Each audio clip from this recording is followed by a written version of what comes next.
All right. Welcome to Clock Watchers, the podcast for people who are done with the week. I'm Aleks Bush. And my name's Grant Horne, and we're coming to you deep within the inner workings of the Fox Chicago marketing and programming department. Aleks, it's 4:45. It's Friday. We want to start the weekend, but as I guess jaded news professionals, we have to process this awful week that we just had. So Yeah, a lot ready has to gone do it? on. But before we get into everything, would you like to start this pilot episode with a game? I would love that. Let's do it. All right. Well, it's a war game. It's a military exercise. Okay. Is that okay? Mm-hmm. All right. So Mm-hmm. probably the most annoying story of the week this week was President Trump's federalization of the DC police force, the Trump takeover. And naturally, because we're, as Chicagoans, the number one whipping boy for Trump, he mused that maybe he could do the same thing here and in Los Angeles and San Francisco.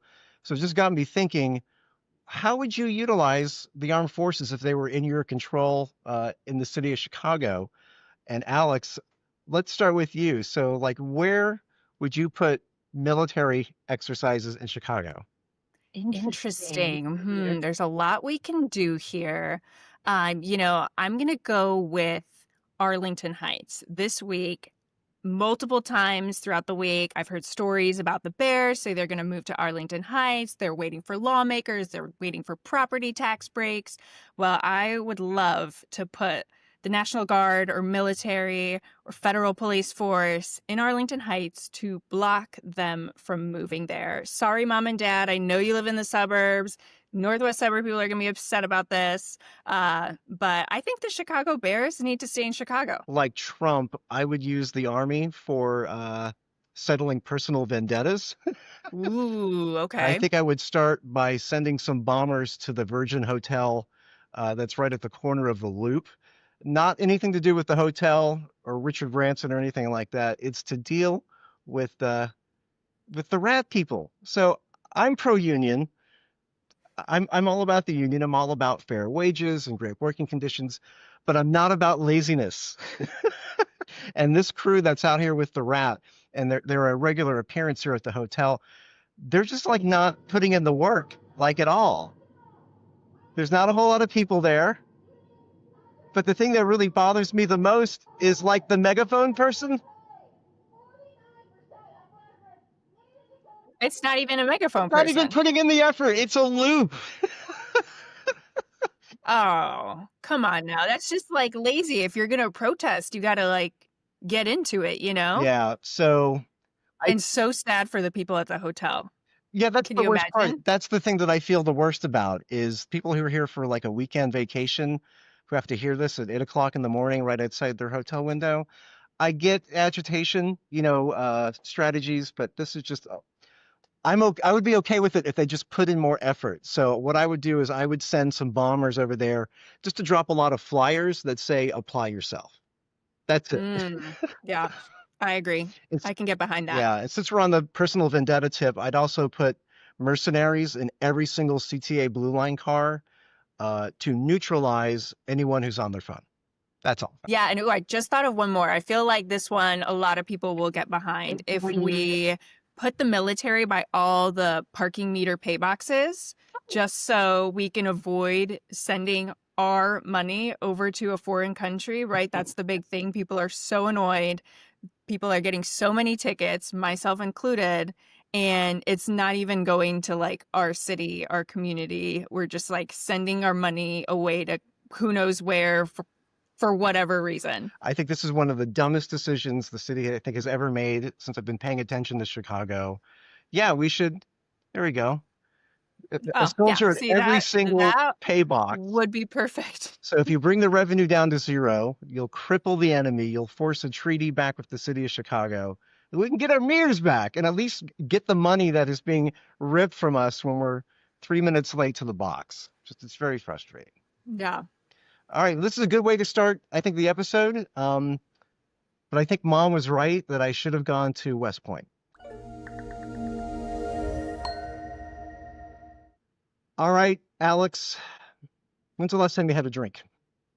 Well, Not that long ago. We just had a happy hour here in our building, so I may have had a little glass of white wine. You Okay. know, had to treat myself. It's basically the weekend. Yeah, I think for me it was Saturday. Saturday night I was at a friend's barbecue and I had a couple of cocktails that were made with Miller High Life and Aperol. But anyway, you and I are in the minority because drinking in this country has gone down to like record low levels. That's at least according to a poll that came from Gallup, where I think they've been monitoring this for decades. And Yeah, I had heard about this and I heard alcohol sales are like down too. And there was a bunch of studies that like young people aren't drinking anymore. They're not buying alcohol. yeah, and it's the article made the point that yeah, we've heard for like many years that it's Gen Z who's kind of leading a cleaner lifestyle, but according to like the changes in the survey results, it's everybody. It's boomers, it's Xers, it's millennials. And make a lot of cases for it in terms of like the health risks that we've been a lot more direct about, alcohol being poison and all that. I think with the kids these days not going out as much as we did when we were young, and that affecting, being able to get into all kinds of trouble. Um, but like for me, I think this is kind of like overdetermined a little bit. I think there's a lot of other like factors involved. For me, it's money. It's a budget thing. Like I definitely do not drink as much as I used to, and it's it's tied to both vanity because I want to look good. I want my eyes to be beautiful.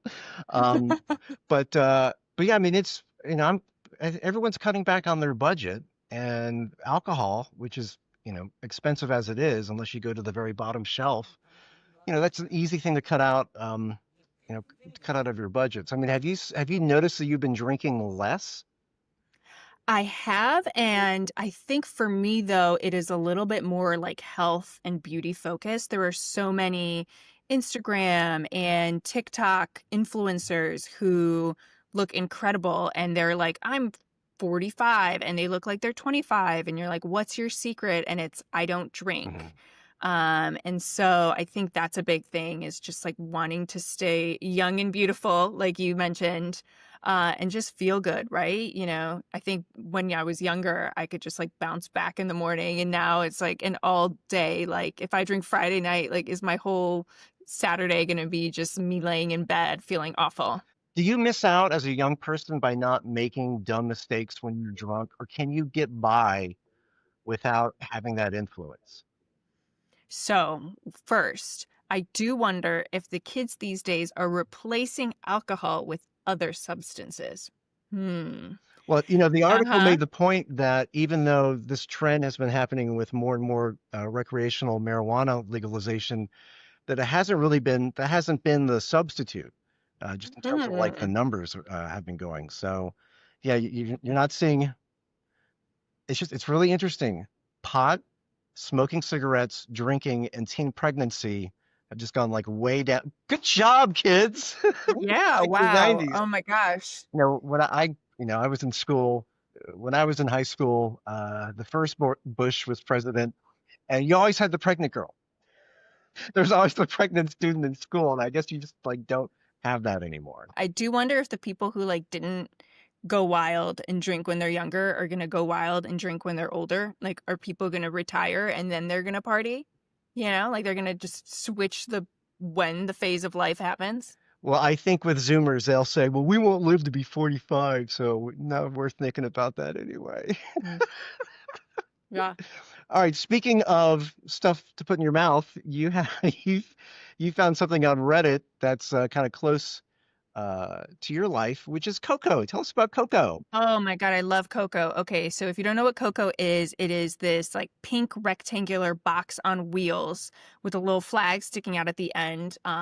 So far it is roaming around the West Loop, South Loop, West Town. So only in a couple of neighborhoods here in Chicago. I have seen it in LA before. Basically, it's a delivery robot, right? So you make an order and somebody puts something in this box and then it drives around. But I did see some people online, and I have had a personal experience where people have been very anti-robot. At one point, I was walking and I saw Coco just like flipped over on the sidewalk. And so my boyfriend and I went up and we're like, oh, we have to like put it upright. Like somebody's chicken nuggets are in there. They're going to get cold. They're expecting their delivery. So we, put Coco back up. And then all of a sudden this woman comes out from nowhere and she's like, I have been kicking that thing for 30 Hmm. minutes. And she's like, I hate Fun. robots. Robots are taking over. And of course, I was just like, I cannot deal with this. I was like, I am just on a nice little walk. This was over on Chicago Avenue in Westtown. I was like, maybe this woman just came out of a bar. Who knows what she is thinking? But if she is standing there and kicking Coco over every 30 minutes or for 30 minutes, then I probably don't want to be around her for very long. It seemed like when you shared the subreddit thread with me, that the general consensus was that these things are going to wind up in the river, just like the divvy bikes and the scooters. But Right? Who are these people who are like that lady? I'm like, are there more of her that are just like vandalizing our robot and technology machines? I don't know. But do you do a lot of takeout? I used to back in the day, but just like with my booze consumption, I've cut back on my deliveries just because of the greenbacks. I mean, do you still do a lot of delivery? Probably more than I should. Okay. Yes, I do. Well, I mean, don't you find, especially since COVID, that we barely have a relationship with our delivery drivers to begin with? It just seems like, even now, 5 years after COVID, if I'm ordering food, it's always just on my front steps with a photograph and a doorbell, and they're gone. Oh, I specifically write in the instructions, leave it at the door. I do not want the interaction. The only time you need interaction, I think, is if they have to check your ID because you've ordered alcohol. But other than that, I'm just like, leave it at the door. I'll come down when I can. So I like the idea of Coco. I just am now worried if I order it, like somebody's going to kick my order over and it's never going to arrive. I'm torn. I mean, like I don't like using like self-serve kiosks like at fast food restaurants and that type stuff because I feel like that's always a vote for more of them and less humans having real jobs. So I appreciate the convenience and I like, living in the space age, but with this, it's bad enough that you're taking a delivery job where you're getting paid dirt. I mean, we know that a lot of people who work for, the third party services through Grubhub, that they get paid poorly. Tipping is sort of a random experience, and a lot of people don't tip at all. So taking them down one more rung to have to compete with these little tiny red boxes, I have feels. I have I feels. know, but look how cute they are. All right, so we've done drink, we've done food, and now we're gonna do toilets. And this was like, Ooh. Oh, I'm excited about this. so when we were researching things to talk about on the show, This relates to everyone. yeah, Everyone uses a toilet. so Minnesota's repping the Midwest for this best restroom in the country contest. This is a stunt by, Is that it? what do you mean? Is that photo supposed to be the best restroom in America? Because I'm not seeing anything particularly Well, stand it's out. a contender. It's a contender. Oh, There's like okay. one All out of right. nine finalists, and so this is the Cintas website. So Hmm. there's a pretty It like, looks clean. I think because it's like at a camping facility, and I think what works Okay. here is that for a camping facility, it bests expectations. You know what I mean? Yeah, yeah. It does look very, very I- clean and like newer. Like they must have recently remodeled. Yeah. So I think that's what's putting this one in the running as a nom. That's I mean that's actually Oh, I like that. The outdoor hand washing station. right. If you need to get out of there quick. But I did some research at some of the other competitors. So like here's one. So this is in a restaurant in Manhattan, I think a building called Pier 17. Yeah, I mean it's That's nice. It's nice. I don't think it's any nicer than anything else I've seen before. I feel like you have these kinds of restrooms and like nice restaurants here too. I do like the Yes. fact that I mean you do have a nice view, and I bet these are one-way windows. These can be Oh, windows. I thought that was a mirror Yeah. and that was like a reflection of a window. Maybe. And then this is a hotel in Utah. Okay. And It's like an old classic style. It is pretty. it's I do sweet. like that. And Mhm. I think it was the Deseret News, the Utah newspaper that was covering the nomination there. Apparently, a lot of people, this is a photo op in Utah. that people come and ask permission to be able to take portrait photographs in the public bathroom. I don't know if the bathroom is nice No. enough to be like, I'm gonna ask for permission to take a photo in Mhm. this bathroom. I'm not seeing anything that incredible. Yeah. Um, and this looks like half the powder rooms I've been in my life. You know what I mean? Right? Yeah. It's I pleasant. think we could find another place like that in Chicago. So this is a nominee out of Colorado, and it is it's a new public toilet. So I mean, we can I Hmm. can as someone who lived in New Orleans, I can speak for about a half an hour about the disappearing public toilet. This looks like something that like people would like pay for, right? I know when I travel and like go to other countries, you actually have to pay to use the bathroom, which kind of stinks, but is also nice because they're more taken care of than some of the bathrooms here. Like that looks like something like you would pay, put like a couple quarters in or like tap to pay to be able to open the door. Well, Look how happy that guy yeah, well, looks. that's the He mayor. just had a great bathroom experience. Well, here's what I'm going to tell you. Fire up your Expedia right now because this is a free toilet. We can go there Oh, right now, and the only expense to us would be the plane ticket. we have to fly to Uh, Utah and maybe we'll be as happy as these people. Look at yeah, they are thrilled. And is that toilet paper they used yeah. to as the Well, ribbon yeah. cutting? Oh my But the gosh. one thing I All right. noticed I here, would vote for them just because they're so chipper. but it's like it's touchless. So there's like no Mm, handles, anything like that. It's all that's smart because then yeah. you don't have to. This is not a photo op. You're No. not taking a picture Mm-mm. here. Now, one thing that I read with the article in the Colorado paper is that yes, this is a free bathroom, but you only have 15 minutes in it, and the doors actually unlock and open after 15 minutes. Like it doesn't give I you a mean, warning or anything like that. And that's obviously to prevent a whole bunch of nasty things from happening in there. But I just oh yeah, 100%. And you know, I don't know. I don't think I would need more than 15 minutes, but I don't want to be and then too specific. yeah, and then finally here's a toilet in someplace in Austin, Texas. And All right. every other public bathroom in Austin looks exactly like this. So I Right? It's don't just got know. this like rock and roll, I've got a vibe to Yeah. it, you know? I'm not like super impressed. Like the dispensers just look like whatever.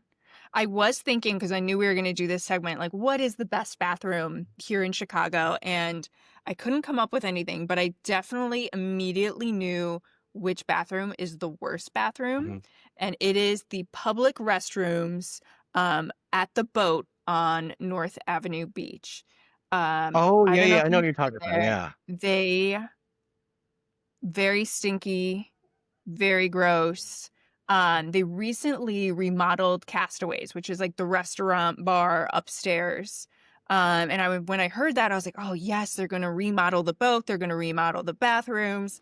They definitely did not. And the sad thing is that there's no like bathroom at the restaurant. So you will be having like a lunch. And if you have to go to the bathroom, they're like, oh yeah, you can go downstairs. And it's just, oh my gosh, it is awful. Well, time is running out to vote. So if you're watching this on Saturday or beyond this weekend, polls are closed. You only got till like Friday night tonight until I think like 11:59. So vote now. Vote now. Ooh, America's Best Restroom. Honestly, if they had a couple of places in Chicago, I would check them out. Yeah. So do you want to move on to some? So okay, we've done food, drink, toilet, fashion. Ooh, So yes, I'm this is one of excited for our this. favorite segments from the morning show this week, uh, where Gabby was at a thrift shop that specialized in early mid 2000s fashion, whatever that means. Y2K, I think she's in Hmm. Avondale. Yeah, I think it's Monarch is the name of the we'll put it in the show notes, but yeah, it's right off of Milwaukee in Avondale. And that just, that got us thinking about just this as a style. I'm surprised that it's taken this long for like this vibe, ta-da, right there Ugh, to like catch on. Um, but when I was doing research just trying to find visual aids, this is like 95% women. So I'm gonna Yeah. I'm going to decenter myself Ooh. and just ask you. I guess the main thing that I find very curious is like, why do you think this time period was so um, bare everything? Like, why do you think it was tight clothing, bare midriffs? Like, what do you think accounted for that? I don't think it's like tighter than any other time period. I just think it's like it had this like poppy princess girl vibe, Mhm. right? A lot of the people who are in these photos, Britney Spears, Lindsay Lohan, um, Paris Hilton, were all these kind of party girls, There's pop Gwen. princesses. And yeah, Mhm. this I think this Gwen Stefani right there. I think what makes that kind of fashion era cool is they just kind of threw stuff on Mhm. and just like made it work. Like it doesn't exactly match, but it just makes sense. And I feel like young people now are kind of doing the same thing where they're like, let me take this like flowy top with an eagle on it and throw on these like leather pants and these gym shoes. And they're just like wearing whatever they want to wear. And it looks effortless, you know? They're not very structured. This looks like, party girl wear. And I'm not gonna lie, I definitely loved the Juicy Couture back in the day. I'm very lucky. My mom is one of those people who like doesn't throw away clothes or donate clothes. She just keeps it because she thinks it's gonna come back into fashion, and she is 100% correct. So we have a basement full of like juicy stuff. I've got, Abercrombie and Mhm. Fitch, Hollister. Did you do Uh, trucker caps or like Von Dutch hats or anything? I did not do the trucker hat Von Dutch caps. What about Ed I Hardy definitely did the t-shirts? Were you with bedazzled. any men that wore Ed Hardy t-shirts out? No, I'm sorry, that was not my type, and I'm not gonna lie, it probably is still not my Mhm. type to this day. I don't think I would date anybody who wore Ed Hardy, but who knows? Who knows? Maybe the vibe has changed Yeah. Well, I mean, but since the back in the big day. thing for women right now, and has been for a while, has been mom jeans, right? I mean, Hmm. Yeah. Yeah, and high-waisted, and now all of a sudden they're saying that low-waisted is gonna come back. I don't think it's come back quite yet. I think it is popular, but I'm not seeing a lot of, like, people every day wearing it out in the street. I did, last time I was in Wicker Park, see a group of very young men wearing extremely baggy mhm. clothes, like skater boy 90s, early 2000s baggy kind of stuff, but not like that, Yeah. even baggier, like very baggy. So When I I was do trying to think that's a find thing. when I was trying to find visual aids for this for this story, searching like, early 2000s clothing, Y2K fashion, like every fifth photograph was a cast photo from the OC. I love it. I love this show. It was so good. Do you want to Here's my take on all of this because I've been always been fascinated by this slice of time. And I think all of the trashiness that we experienced in the early to mid 2000s um, came from 9/11. I think that people were just so wigged out by thinking about their mortality and the awful ways that they could die. And that's what led to this. It's the reason why New Orleans is the way that it is. I've always thought that the reason why there's very loose in New Orleans because people knew the big one was going to eventually come. So why not have a really great time beforehand? And then Katrina happens right at around the same time, 2005. I smell a conspiracy. But So what are you saying? Are we right now in some kind of phase where we feel like something just happened? no, Something's coming? I think, Let's just wear what we want? well, there's a lot of think pieces about how millennials are really afraid to age and to get old, just like the boomers were.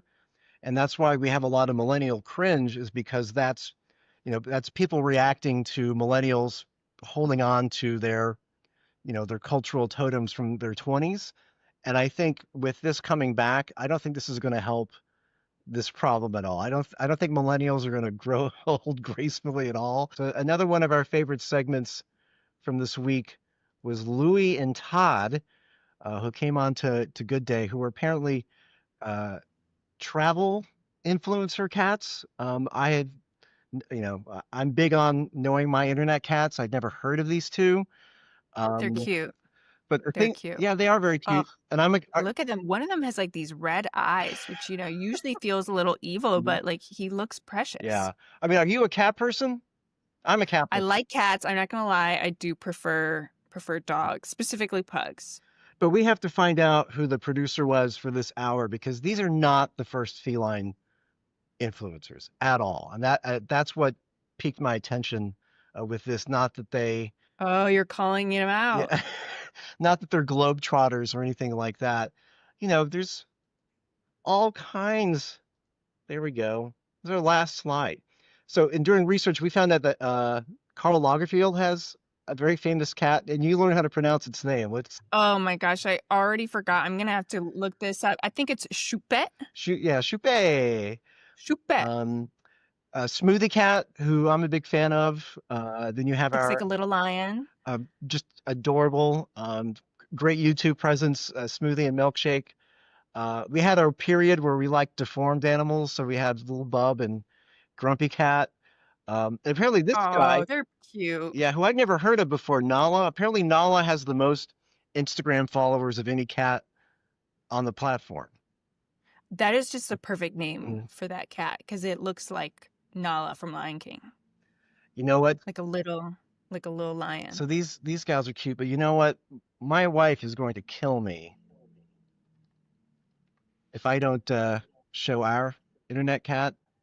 Oh That my is an gosh. influencer right there. Wow, Look beautiful. at that guy. Oh my, I'm starting to think we have a producer working here in the morning that really likes cats because we just did a segment called Black Cat Summer Boyfriend, which is a Yes. TikTok dating Mhm. trend, right? So instead of having a golden retriever, like super friendly, outgoing type boyfriend for the summer, you're looking for like a black cat type. Mhm. I was just looking this up, so let me see what exactly does black cat boyfriend mean? Loyal and energetic, and pursues a black cat woman who is mysterious and aloof.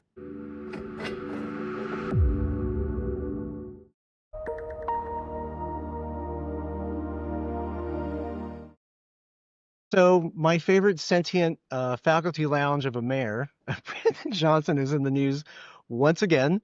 Uh, and it's hard to make when we are having conversation about this story, Alex. It's either I've got something hidden in my closet that I'm not going to share it with you, which is really easy to understand, or loans, backroom deals, trying to fire CEOs and all that. The big thing is what the public schools budget. We're in debt.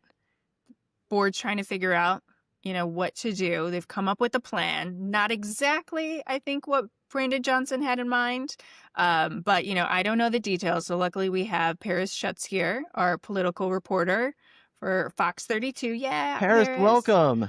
Thank you. It's great to be here. So yeah, I mean, so break this down a little bit. So, and this has been a back and forth volley for a while when it comes to trying to secure this funding. So what's new this week? Why is this Well, I week special? I think what's new is what's old, and that's what's the story here is that you've got the CPS leaders saying we can't afford to take out a short-term loan. We can't afford to pay this pension payment that by law we don't have to pay. The city really is the one that should pay it. And Brandon Johnson for a year and a half has said, no, CPS pay that and take out a loan. And by the way, CTU, that's been their position as well. Remember, the old CEO was fired over his refusal to do this loan. The old Board of Education resigned en masse over their refusal to take out this loan. They put in a new Board of Education. They vote for a budget without the loan. Then they put in a new CPS CEO who is an ally of theirs who goes in and says, wait a second, I don't think we should take out this loan either. And all of a sudden, they're right back where we started. And the mayor's office is really upset and they're trying to put the pressure on. There's something about taking out this loan that the mayor is obsessed with, that CTU is obsessed with. And I think what it is, they have this massive contract for the teachers union and they want to be able to pay it. And they don't have the money. And so they just borrow more, borrow more. And the leaders at CPS and a lot of public onlookers are like, wait, you can't, because you're so far in debt. You have $9 billion of debt. If you borrow more, it's going to be really expensive and you're going to spend hundreds of millions of dollars on interest payments, and it's going to jeopardize the money that you could spend in the classroom. So that's where we're at right now, and now these board members are going to hash it out among themselves of, do we approve this budget, or do we follow the mayor's wishes and take out a big loan? Now, how does this affect like the average Chicagoan? Like, Yeah, what is that's a the great worst question, and thing I that hope could happen? right, and I hope we're not getting too in the weeds here. So the average Chicagoan should know that this is a district that is perpetually underfunded. It is perpetually in debt, and it certainly jeopardizes their sustainability and how much they'll be able to afford, how many teachers they'll be able to afford, how many social workers they'll be able to afford in the future, how many schools can stay open in the future. So and plus, we all pay property taxes. More than half of our property tax bill goes to CPS. And so we all pay into this giant behemoth of a school system that is just on the brink of junk status in terms of its finances. And so that means we're just going to have to pay more in taxes over the years to rescue it. Paris, I'm sorry. The thesis of the show is like dealing with the week's doom and gloom. Well, there's no reason to be doom and gloom. It's a beautiful summer day in Chicago. Yeah.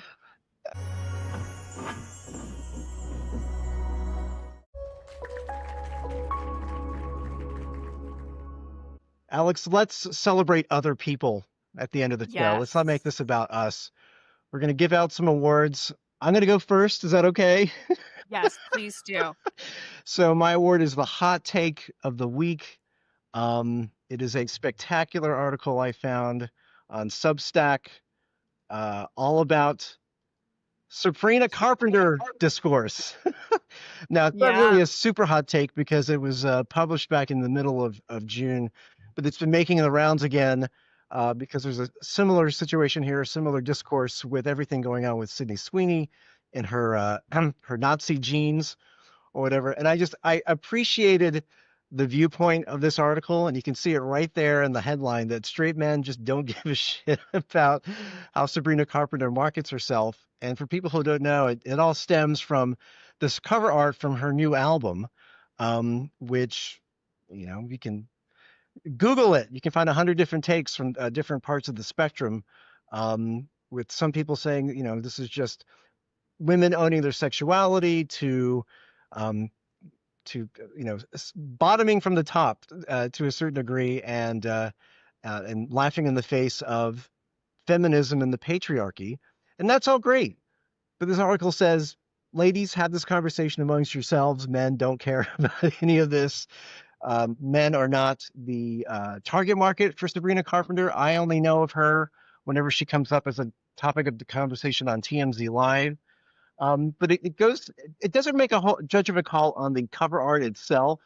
It's really trying to differentiate between like what men find sexy and beautiful and what women do. Yeah, I feel like she posted what she thinks looks cool and what she likes, and I don't know if we're even thinking about what straight guys are thinking about, you know what I mean? We're just doing whatever we want to do and having fun, There's this great, before we move on, which is perfect Madonna, right? well, look at this. This is probably from 1984. Tagged as the raunchiest singer ever, her belly button has been hailed as the world's most exploited. We have come so far. I mean, we were talking about teen fashion in navels about 15 minutes ago with the Y2K fashion Yeah. stuff. So, what do you got? So this is my award for the hot take of the week, even though it's from June. What do you got? Oh my gosh, the winner of mine is whoever created this rumor. The award is the wildest rumor that is so wild, it just has to be true. And this is that there is a man living inside the bean. So if you haven't heard, there is a group out there that claims that someone is living inside the bean. Yes, Cloudgate, right here in Millennium Park. And basically, the structure is like a one-way mirror. So, like, we see our reflection, and the man inside the bean can see all of us. People have gone as far to say that basically, when there was some construction recently, some remodeling, that was really only done so they could give more food to the man that lives inside, and an opportunity to get more canned goods. It's great. So as you can see, people have actually gone out and kind of protested or made signs and been like, free the man that's inside the bean. And this has become so popular that the local alderman here that oversees the downtown area is saying he is getting so many calls. He's actually had to go out and say, please stop calling me. There is no man living inside the bean. And I love this. I think it's ridiculous. I just did a little search, said they're dedicated pranksters. Dedicated, Yeah. yes. Yes. I I mean, who has the time to create signs and go to the bean? can think of another D word, You know? desperate for attention. Just like your award thing that you were talking about. There's a theme. Maybe. See, we're gelling. Yeah, This is good. exactly. We're on the same wavelength. I put our show notes into ChatGPT just to see if there's any lessons that can be learned from this half Mhm. hour. We're obsessing over bathrooms and Y2K fashion. This is a midlife crisis or a cultural shift. Oh, harsh. Either way, we're clocking out. It's time to drink. We're gonna be that 50% that enjoys. Does drink. Yeah. Aleks, thanks for watching the clock with me. Let's get the hell out of here. Yes, let's end it.